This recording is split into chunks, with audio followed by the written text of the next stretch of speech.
So welcome to everybody. Take your virtual seats. This is the fifth Dublin Developer Relations Meetup. So welcome and welcome back. It's great to have a community forming around our Developer Relations Meetup, which is really awesome. So we do have a little bit of a shake-up to the format this evening.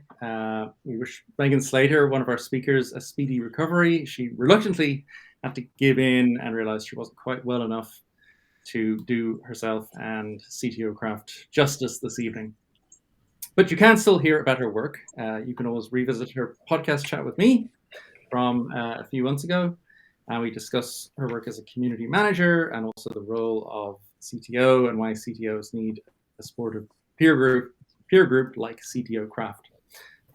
So Alex is here, and Alex will be doing his talk this evening. So speaking of CTOs, Alex Lakatos is one, CTO of Interledger Foundation, a non-profit focused at simplifying international payments.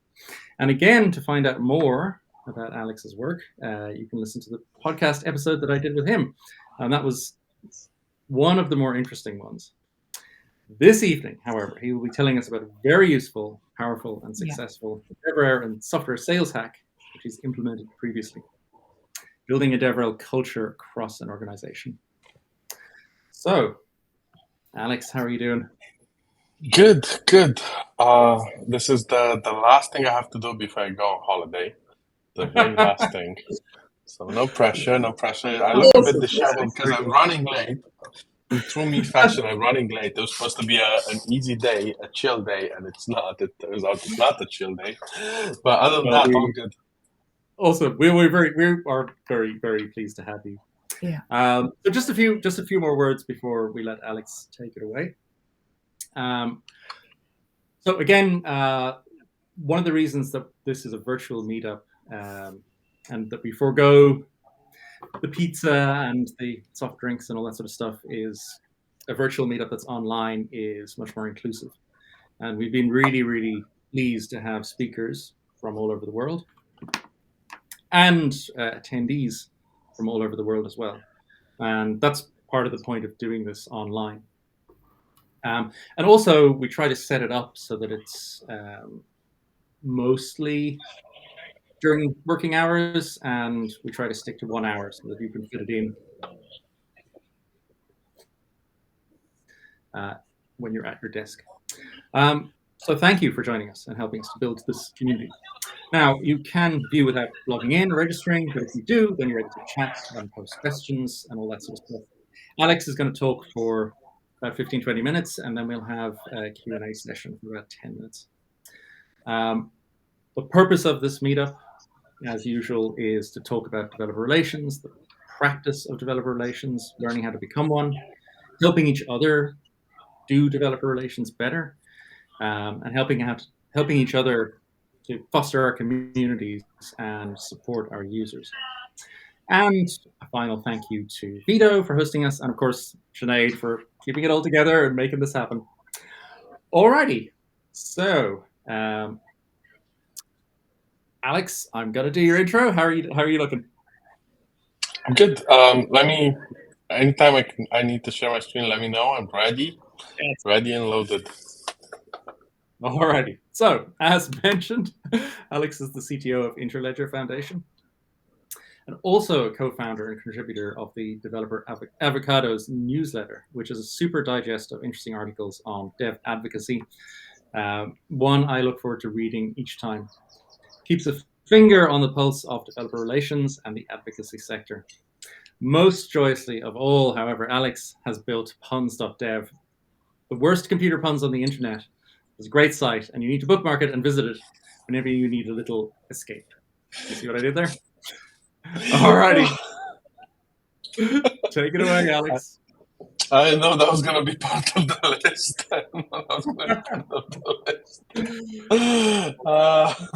Okay, let's see if this works. Can my screen? Does everybody? No, Yeah. That's not gonna work. Yeah, everybody sees my screen. Okay. Okay, cool. After that intro, I have to say, the reason I'm talking about creating a developer relations culture today as a bigger story. So before all of this, I mean, let me start with how I got into developer relations. That might help you understand why I had to create a culture instead of a team. So about 6 years ago, my math is bad. It might be 7. A long, long time ago, I was a developer and I was doing this voluntary thing for Mozilla called Tech Speakers, wherein they paid me to travel the world and speak at conferences. And I did it because I was poor and from Romania, and traveling the world was something fun. And I was at one of these conferences when I met the amazing team at Nexmo, and the amazing team at Nexmo said, "Don't you think it's time you get paid for this and stop doing it out of your own time?" Oh, and by the way, we're hiring. It was probably the best hiring pitch I ever heard, because I feel like 2 weeks later, I was working for the Nexmo developer advocate team. I was the JavaScript developer advocate. When I joined, I was number 4 in the team. And when I left, we were at 42. So we grew in the span of 3 years from 4 developer advocates to a team of developer relations of 42. The reason why we grew so far is because when you do so many things, you need a big team to scale. We weren't the biggest team out there, probably Twilio at about 70 people. Google and Microsoft were breaking the 100, but that was about it. Those were the biggest developer relations teams. And, after a while, you get bored of what you do, you get bored of people, you move on. So I thought in my genius that when I moved on, being a developer relations team of 1 was a good idea. I joined Fidel as the developer relations manager. I had no other DevRel people in the whole organization. They were a startup. There were probably 40 people all in all. And I had a new problem to solve, building a solo DevRel program with no money to hire more people in the immediate future and no other way of finding resources, because this was a startup in the pandemic. I had to wait for them to raise their next series in order to get budget to build a team. Resources were limited. So I had to figure out a way to do developer relations on a budget. I feel like the Nexmo team had a more than decent budget for developer relations. That's, as you can see, that's all 40 of us going to Miami for our team work week. Fidel didn't have all of that. So I had to try to figure out what I could do as a single solo DevRel and to build a program that would work with just me at the helm. And so I looked at a bunch of DevRel frameworks out there to try to figure out, I don't need to reinvent the wheel. I looked at what the frameworks were and I tried to adapt one of them to suit my needs. In terms of what I found, it was ARP. And if you've heard about ARP, it's called Parrot Metrics. It so happened to be made by my former boss at Nexmo, Phil Leggett. He came up with the idea. It stands for, I'll tell you later about what it stands. Awareness acquisition. No, awareness acquisition. I forgot one of the A. Retention, referral, revenue, and product. And this worked for a team of 42, right? A team of 42 could execute very well on this framework. And I was like, maybe not. That's a lot of work. You have to do a lot of things in order to hit all of those points. With a team of 1, impossible. Let's look at something else. Oh yeah, I forgot about activation. So this is how the framework looks like. Most people will tell you it's a funnel. They're wrong. It's partially a funnel with product and referral touching everything that happens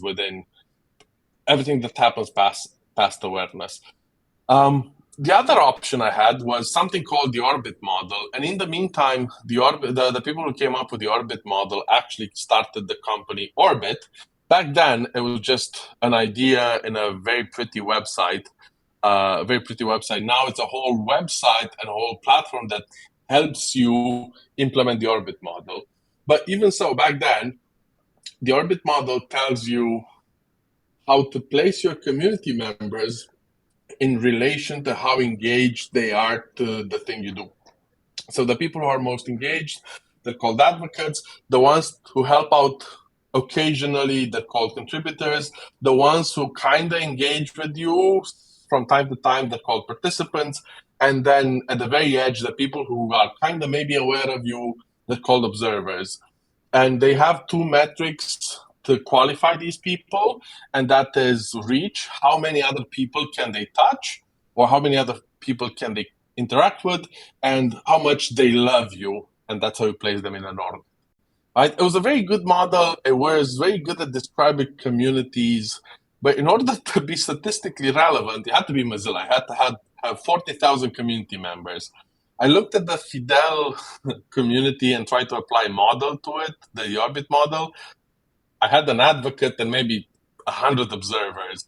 There was no statistical relevancy in it. I tried keeping track of it. Everybody jumped from orbit to orbit on a regular basis. So while it was a good model to manage community, it wasn't a very good model to do a DevRel program. So I got back to the drawing board and I started looking at ARP and I tried to figure out which part of ARP I could actually do as a team of one. So as a team of one and as a first year developer relations program and as a startup company that was expanding. So I figured out you need to have awareness in order for people to know about you. You have to get them to sign up so that you can re-engage them later.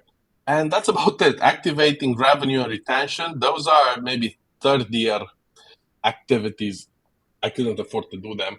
I also had to keep an eye on product and keep referrals going because that feeds back into awareness and acquisition, and improving the product is part of the developer relations belief that I hold. So for me, developer advocacy is a bridge between product and the outside world. So improving the product is part of the bridge or something I had to do. So I picked out these four things. And I thought enough is enough. And I gave it a cute little name, Baby Pirate Metrics, because it was a small part of Pirate Metrics. And I started looking at all the things I needed to do in order to create awareness, drive acquisition, improve product, and drive referral. So in order to do awareness, there's maybe 6 or 7 activities that you can do in order to increase awareness. Write blog posts, write documentation, do SEO on the docs, do talks like this, and meet with people. And I was like, well, maybe I can split myself in 5. Let's see what else I need to do. In order to do acquisition, you actually have to have a step between awareness and signing up. All of those properties need to drive into signing up. And if the sign-up experience isn't great, you need to improve that. So you have to have a lot of user experience, and a lot of other things feed into you actually hitting acquisition. So all the blog posts had to be on target, and they have to have a clear CTA. A lot of that work was in there. And I was like, okay, maybe I can do 2 out of 4. It ain't bad. The moment you hit referral, the number of activities that you need to do in order for a referral to happen kind of increases. You need to have one-on-one interactions and deep interactions with people. You have to have very good customer support or very good customer support interactions in order to make that happen. And you have to be actively engaged with people. People won't just hear about you and refer you to other people. You have to spend some time to deepen that connection. And I thought, okay, maybe I can do this as well. But when it came to product, it was one more thing that seemed doable, but for a team of one. In order to improve product, you have to work closely with the product team. You have to work with your target audience and understand their problems, gather feedback, prepare that feedback for the product team. And as soon as the product team launches something, go back and find a way to announce it to the world, right? So even though I picked 4 of the 7 things in ARP, I still realized there were a lot of actual tasks I needed to do in order to hit all of those metrics and increase all of those goals. And I realized even though it was manageable and doable for a single individual, it actually wasn't. I couldn't trim it any further, so if I couldn't drop any of the 4 pieces I connected on, product or referral or any of those. So I started looking within my organization at what I can do to get help. And I started putting systems in place that let me just manage the work that needed to be done while getting somebody else to help me with part of that time. I'm sure everybody by now is familiar with the Google 80-20 time. If I could grab somebody's 20% time to help me with this thing, I could actually get more things done as an organization, not to mention other people in the organization were probably better suited at some of those tasks than anyone else I could bring in. So if you think about it, um, if you think about it, for example, product, instead of me having to talk to customers to understand the pain points, bringing in the product manager on those calls and teaching them a little bit how to do user experience and user interviews was a lot more helpful than me being a go-between between the same entities. If I showed everybody what a good developer experience was and talk to the product team to prioritize a good developer experience, that would help out improve the product as well in the long run. So I figured out a lot of this work could be done by the product team. On the other hand, a lot of this product aspect of it could be done by the actual developer team. As long as you manage to convince or to manage to convey the importance of product inside of the developer team, I found that was helpful for me. For the referral part, I had to answer a bunch of user queries on the forum. It wasn't a customer support forum, it was a community forum. And in order to answer those things, people had questions. I had to go to the customer support team anyway, because they knew better than me what to answer, right? So I kept going back and forth to the support team, back and forth to the developer team. What I did to help me with the referral part is I got a couple of the developers and a few people from customer support to join the forum, to be on the forum. So they got to see the questions and they got to respond to them before I even tried, right? And that's because they already knew the answer. It was easy for them to do that. One of the other things was you, as a company, do not only have your developer offering. Part of referral is your company. So instead of trying to get more people to refer people into your product, you also have to get people to refer other people into your organization. So I figured that was a good avenue for HR, right? So if they could get more developers interested in joining the company, why couldn't they get more customers interested in referring other people into it or referring other developers into it? So I got the HR team to look at what we are doing and help us figure out what points we could shift towards their team or what interactions we could shift towards their team so that they could help drive referral. For the acquisition part, I feel like this was one of the ones where the development team can make a huge impact by just doing 20% of the work. And that's because most times acquisition fails is not because of the product, it's because how hard it is to actually sign up for the product or how frustrating the user experience is there. So getting the development team to help with some of the tasks required related to acquisition was actually very helpful. One of the other parts of the organization who does acquisition on a regular basis is your CEO. He's used to talk in front of small groups of people to sell the vision. What if you got your CEO to speak in front of a larger group of people who've been part of your orbit, right? Who, I don't know, they saw one of your talks and they joined one of your webinars. What if you got them there to help sell acquisition? In terms of awareness, I feel like everybody did awareness at Fidel. And that's because awareness has the widest range, right? The bigger the top of the funnel, the more people are going to convert. So one of the things that drove awareness really well was our blog. Our blog was probably, we posted 3 times a week. It was probably one of the best assets we had to bring people in, let them know what we do, and move them into other avenues. And the reason why we managed to write 3 articles a week with a team of 1 developer relations person and a copywriter is because we implemented this blog referral scheme in the company, right? You wrote a blog post for the blog, and then you got some custom swag. And I feel like that's one of the things that worked out very well for us. And that was bribing people.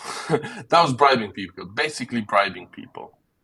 And we did all of these things. Everybody who kind of contributed to DevRel would get something in return. That being, I don't know, maybe a shout out in the company call, maybe some sort of bringing them over with us to events, to experience events, custom swag, a lot of those things, trying to reinforce good behavior or reinforce everybody who helped you, even if it was just a little bit. And so over the course of 6 months, I've spent 6 months trying to make myself redundant basically at the company. And after that initial period, our output, instead of doubling, I thought I would have been happy with just doubling the output, right? That's the dream. Half the work, twice the output. I feel like our output at a certain point 5x, because instead of being just one person trying to do all the things, I got about 40-50% of the company to do 20% of the things that we needed to do, and those kind of add up. So after the first 6 months, my job turned into literally pointing people at problems and things we needed to do, or reviewing some of the work. You'll see if you try to get everybody to write a blog post, they're not going to get it right the first time, even the second time. But every time they do that, and every time you reinforce it, we got to a point where the head of the development team was writing on the blog without anyone having to review their drafts. After the first 3 articles, they kind of got the hang of it and they figured out a cadence on their own that worked for them. One of the other things that we tried to do was to convert the salespeople from doing webinars for clients or small groups to going out into the world and speaking at events like this, right? If you think about it, they already have a sort of kind of idea of what the product does. They're already experienced to talk in front of an audience. If they could kind of dial down the sales pitch, because going to events and doing a sales pitch never works, right? Especially in developer relations.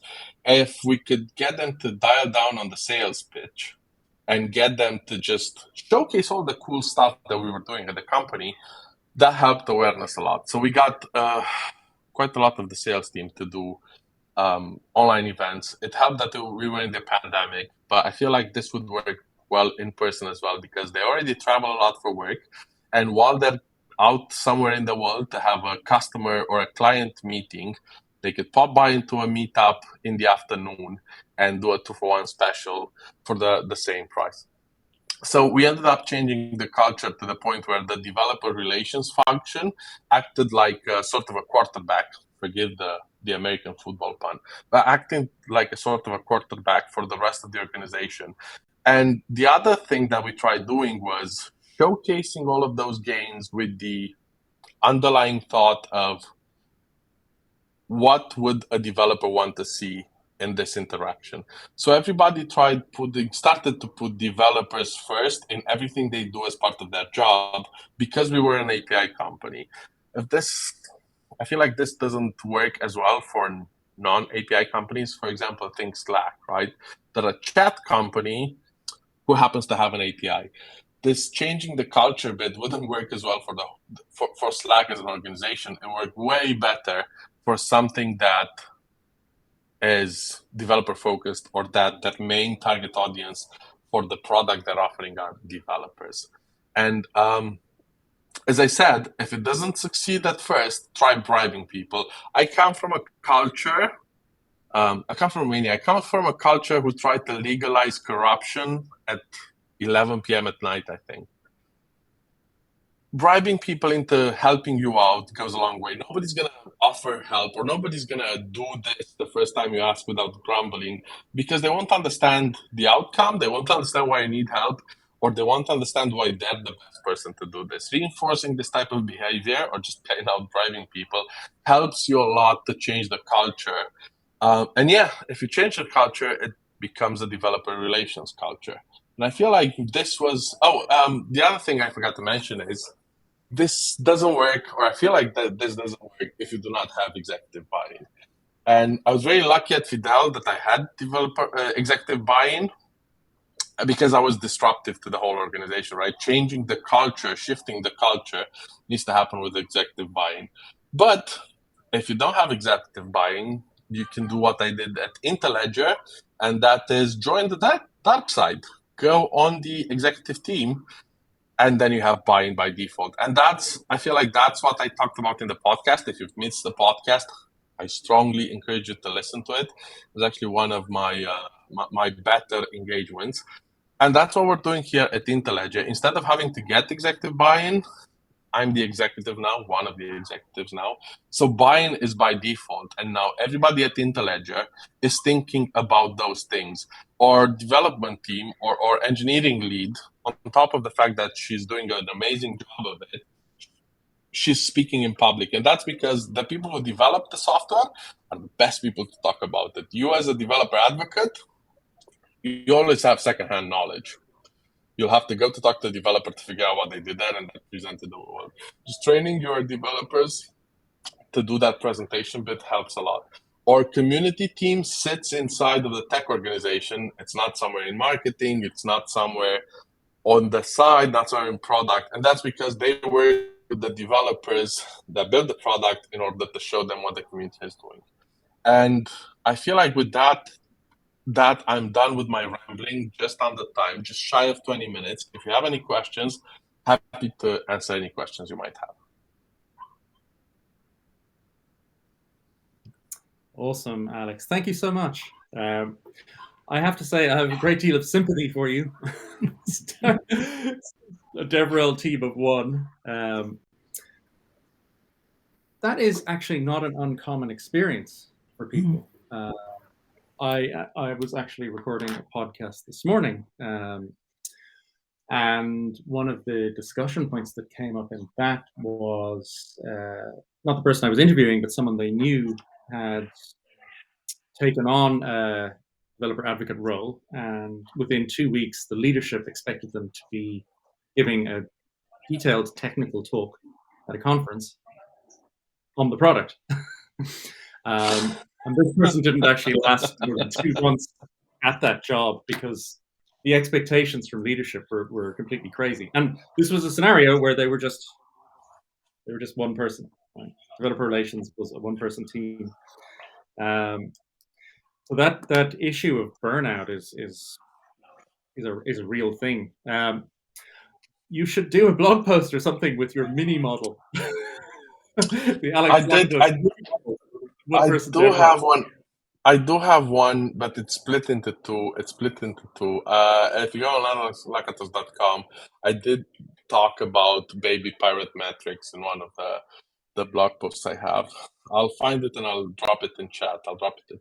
But I feel like that's a very good example of managing expectations. And one of the things I didn't really talk about in my talk was when I joined Fidel, I managed expectations from that day one. And the reason why managing expectations is important, and most people hiring a solo DevRel or a single DevRel person, they hire them because it's a pressure from VCs. That startups, DevRel has become a buzzword. Everybody expects miracles from them. Everybody wants somebody with 100,000 followers on Twitter, and that's not the skill set of a DevRel. That's, I know, a byproduct of being in developer relations, right? So when you get somebody who hasn't done this or who's its first role and you expect miracles, if you don't manage your expectations, never gonna succeed. And I feel like that's why Fidel went well, and I'm using it as a case study, is because I got hired by the leadership team. They were clueless when they hired me. I explained DevRel to them and managed expectations.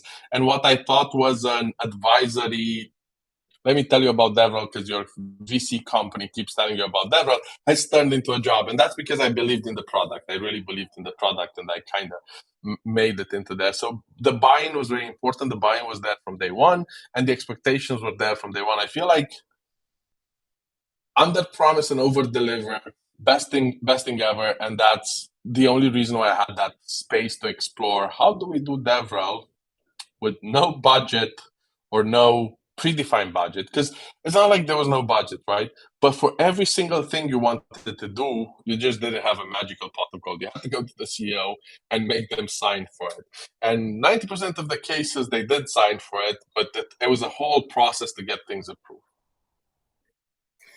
Yeah, it's. I think you have to be careful with the culture, don't you, of the organization that you end up choosing. because you have to have this leadership buy-in. One question I had for you, and it came up on a Twitter space I was listening to yesterday. When you are that single developer advocate, how do you manage the stress of all that context switching, right? One minute you're writing sample code, next minute you're doing a talk like this, the next minute you have to write a blog post, the next minute you're in an internal meeting sharing feedback. Did you find that easy, difficult? Do you have any advice? I feel like having ADHD helps a lot. Context switching when you have ADHD helps. If you can't get ADHD, I feel like what works really well for me is I have, over the past 15 years, I figured out how to streamline my day. I won't pick up something just because it's in front of me and it's firefighting. Firefighting makes you run around like a headless chicken all day long. Everything that gets put up in front of you gets prioritized in a queue, and you have your queue of tasks to do. I don't believe in Kanban. I don't believe in having like 7 balls in the air. And that works for me. For our team, there's 7 people. There are 7 things going in the air, but nobody has more than one thing up at a time. What's the most important thing you have to do today, right? And so, yeah, you do a lot of things, but if you figure out a way to streamline them, you're not doing a lot of things. You're just doing one thing after the other. And then once something finished, you move to the next thing. Leaving things in progress and moving away to do something else, you'll start a lot of things. You'll never finish anything. Yeah. And I feel like I saw a question from Lewis, which I really want to answer. I wonder if we have time for one more. Oh, absolutely. Please do. Okay, so I loved Lewis's question. So the question is, do you support hiring junior DevRels in a market that is full of experienced DevRels? So here's the thing. 6 years ago, in a market where you barely had any developer relations people and everybody was hiring developer relations people, it was hard to hire just experienced people. So what we did was we retrained a lot of people into developer relations. Developer relations is 5 basic things, basically 5 things. It's writing things, speaking at people, building things, building communities, and doing events, right? If you find somebody who's already got 2 out of the 5, that's enough. That's more than anyone else. So we hired a lot of people who could do 2 out of the 5 things and got them into developer relations. That also meant there were juniors who had experienced some of those, which we got into developer relations. And that's because I feel like being a developer is not a requirement for being into developer relations. Understanding developer pain points, that is the only requirement or the only bar for acceptance into the industry. So yeah, we had junior DevRel people in DevRel. In a world where it was there was no experienced DevRel people. We had senior people who never did DevRel, who joined DevRel, and we had junior people who never did DevRel or never did any other things who got into developer relations. In the world today, in a market that's full of experienced DevRels, right? Experience was in quotes, by the way, in Lewis's answer. I feel like the level of experienced DevRel people hasn't changed to a point where it's noticeable. 5 years ago, you maybe had 100 people. Now you maybe have 1,000 people. The need for developer relations has grown with the level of experience in the industry. While it might be easy now to find people with 5 years in DevRel, you still don't have enough. The same thing applies, right? Social media following does not qualify experienced developer relations. The fact that you can build the social media following does not mean you understand developer pain points, right? Sometimes you do, sometimes you don't. So hiring junior people, I still 100% support that, as long as they have that base for developer relations, which is understanding developer pain points. Yeah, excellent. And I'd fully agree. Absolutely. No gatekeeping. It's a perfectly valid entry point into the technology world as a career. Sinead, did you have any? Yeah, I had a few questions. Alex, thanks a million. That was great. And I do appreciate your time as well before you go on holidays. So thank you. Listen, a couple of questions. You touched on, the CTO, and to get executive leadership, you decided okay, I'm going to be an executive leader. And therefore, that's the buy-in problem solved. But as well as that, was there an aha moment? Did any of the other departments let you know what worked for them in coming on board and giving you that 20% of their time. Apart from the bribery and the swag, there must have been more to get them, to do this for the company. Did any of them share other motivations with you, Alex? So everybody has goals. Everybody has targets, right? As long as you can touch the bottom line for anybody's goals, they'll be on board with it. And sometimes that's not apparent, right? And I have to admit, one of the first things I did when I got there was set goals for the developer relations function, right? And I didn't set those out of thin air or out of my previous experience. I looked at everybody's goals and I figured out the way to mesh into everybody else's goals. So basically, the goals for developer relations were tied to other people's goals. So it made sense to work together. If you don't have this foresight or this insight of tying your goals to the company goals, you see a lot of developer relations people being fired around May and June. I'm sad to say this, but it's the truth. And that's what happens when you don't do that. That's what happens when you don't understand that outwardly we tell people we don't care about metrics, we don't care about any of that. We're very cool, and what we do is to inspire developers, right? And that's good. That's a good story to have. But you also have to be practical and understand you work in a company for a company, and if you don't contribute to the bottom line, sooner or later somebody's going to see you as a cost center and figure out they can get rid of you. So it was easy to get other people to help or other development department leads to help because we had a common goal. We had at least half of that goal in common. And while they were doing this for the whole org, I was doing this for developers. It made sense to help out because they could see the numbers growing in their own. Brilliant. Thanks, Alex. Brilliant. Awesome. I think, I believe you have a barbecue to go to, Alex. I'm going to listen in. I'm going to listen in. I feel like that's fine. I'm going to listen in. No worries. I've loved being here. And I feel like I've been here a while ago when Suze was speaking. I've loved the community you have here. So I'm going to, while I'll go off camera, I'll be listening in. Well, you have single-handedly carried the meetup because unfortunately our other speaker was unwell. So we are gonna wrap it up, and everybody else is waiting for a barbecue can also go. Yes. Look, I'm a bit jealous. You can almost smell it through the interwebs. It is a series of pipes after all. Thank you so much, Alex. Thank you, Alex. Absolutely fabulous. Thank you so much. Thank you to our attendees and questions and all that sort of stuff as well. I think you have given a little bit of hope to the overworked, overstressed, single developer advocate in many, many startups. It's certainly good to hear that there is a plan. And I would encourage you definitely to formalize it a little bit, maybe in a blog post or something like that. I'd love to share that. I think it would help a lot of people. Okay, so we are going to wrap up here. There is not going to be a meetup in July. Too many people on leave, too much summer, too much going to the beach, too much sunshine. So we will come back in August 30th at the same time. And our two speakers then will be Carla Gagini and Omatola Omataya.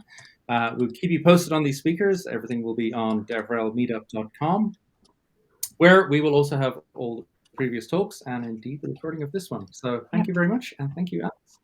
And everybody have a good day. Thank you. Thanks, Alex. Take care. Bye. Bye, everyone.